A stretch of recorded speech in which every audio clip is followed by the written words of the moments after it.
Well, given the economy and the situation we're seeing in some of the states that are opening slower than others, do you have any projection for where we're going to get down below, say, 8% unemployment? Is that this year? Is this next year?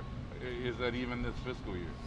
I don't want to make a forecast on unemployment. I think that this is the contraction quarter. This is what we've been saying.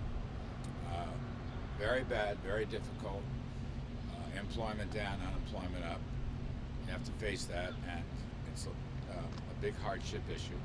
On the other hand, we're seeing now, and this is one of the reasons the stock market's rallying so well, a lot of evidence of the early signs of recovery. We're seeing it almost across the board, not quite, but almost across the board. Consumer confidence today was up a little bit, but when you look at the 6 month ahead section, it's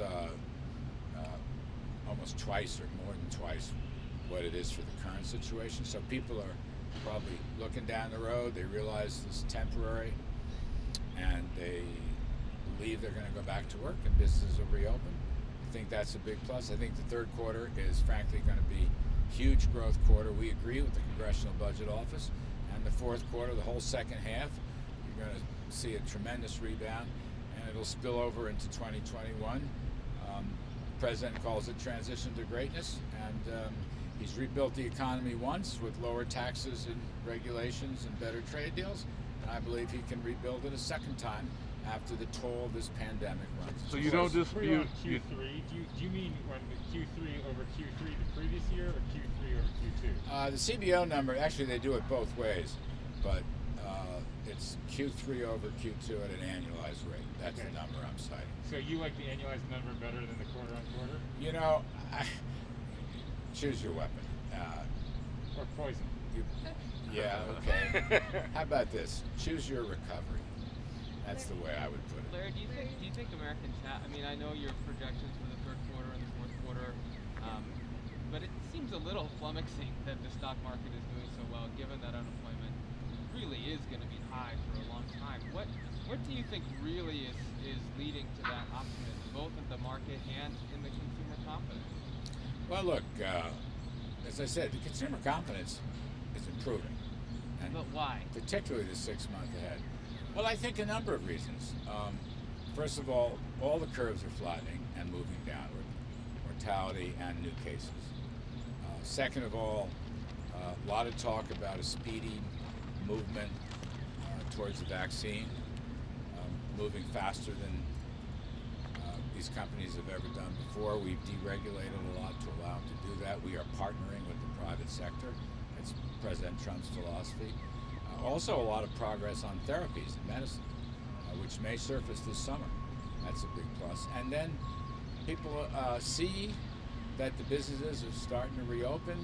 You've got 50 states in different phases of reopening, and that's a plus. They're reading this story on the front page of the Wall Street Journal, but there have been a number of these stories. I saw one in Politico, where a good friend of mine from the other side agrees with us and the CBO of a very strong third quarter and second half rebound. People see that. There's more traveling going on, there's more gas demand, very, very strong housing demand. In some of the housing surveys we're ahead of pre-pandemic, and businesses are opening. So I think there's grounds for optimism here. Hope and prayer plays a role. We've been through bloody hell on this. We know that. There's been a lot of hardship and heartbreak. But I think our actions, President's actions, Vice President's leadership, our medical experts have done a terrific job. They've constructed this whole infrastructure on testing and equipment and therapies and vaccinations. And it's remarkable in just a couple of months.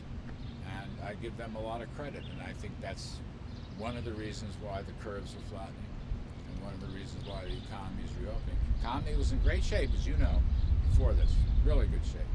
And there's no reason why it can't be in great shape as the virus tapers down. Larry, is the Yes. White House still insisting on a payroll tax cut as part of any additional relief or stimulus? President very strong on it, very keen on this time on the workforce side. We got it for the business side. He's very keen on it. Can you just clarify with some of the tax deductions that have been floated out there? I know some folks have talked about a travel America tax credit. And also, can you clarify on deducting entertainment expenses? Is that just for businesses deducting meals, or would that be something more broad for families to deduct entertainment expenses to get people back out? They're great questions. You know, we haven't made up our mind on specific yet. Right now, as you know, we're just kind of in the assessment or reassessment period. We'll surface with more concrete policies before long. All that's in play, as you mentioned. All these deductions are in play. Payroll taxes in play. Absolutely. What about Larry, can you- infrastructure spending? Pardon? The infrastructure spending with the dam breaking in Michigan, does that give any more drive to getting that through? I honestly don't know. I don't want to get ahead of the curve on any of that. In the past, the president has touted infrastructure spending, could be put to good use. I just don't want to presuppose any. Hey, Larry, One last one. and I yeah, gotta jump. can you see any clear impact of the enforcing of USMCA on July 1st, entry in force of the USMCA? Once the economies get on their feet, you're going to see a lot of real pickup in trade. You know, Canada and Mexico are very important trading partners. The USMCA is, by the way, twice the trading activity, the two-way trading that China is. So my answer to you is yes, it's going to add quite a lot to GDP and jobs.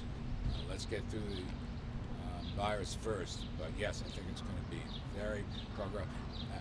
I think if the Chinese implement their side, I don't know that they will, but if they do, you're going to see big export boom there too. That's all pro-growth, pro-jobs. So I think the president's negotiation of these trade deals is a big economic plus, and we'll see more of that later in the year and next year. Thanks very much. When was your last test?